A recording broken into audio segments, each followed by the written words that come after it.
కావేరీ నదికి వరద పోటెత్తుతోంది. ఎగువ ప్రాంతాల్లో కురుస్తున్న వర్షాలతో భారీగా వరద వస్తోంది. తమిళనాడులోని కల్లాని డ్యాంకు రికార్డు స్థాయిలో ఇన్ఫ్లో వస్తోంది. 24,000 క్యూసెక్ల ఇన్ఫ్లో వస్తుండగా అంతే మొత్తంలో దిగువకు నీటిని విడుదల చేస్తున్నారు అధికారులు. కావేరీ డెల్టాకు నీటిని డిస్ట్రిబ్యూట్ చేస్తున్నారు. ఈ ఏడాది ముందే కావేరీ నీటిని వదలడంతో వ్యవసాయానికి మేలు జరుగుతుందంటున్నారు ఆయకట్టు ప్రాంతాల రైతులు.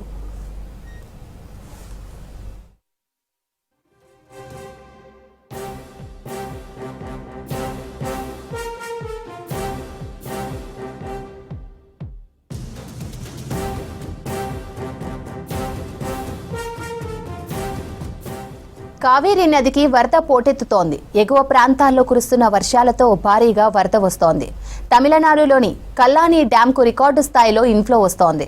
24,000 క్యూసెక్ల ఇన్ఫ్లో వస్తుండగా అంతే మొత్తంలో దిగువకు నీటిని విడుదల చేస్తున్నారు అధికారులు. కావేరీ డెల్టాకు నీటిని డిస్ట్రిబ్యూషన్ చేపట్టారు. ఈ ఏడాది ముందే కావేరీ నీటిని వదలడంతో వ్యవసాయానికి మేలు జరుగుతుందంటున్నారు ఆయకట్టు ప్రాంతాల రైతులు.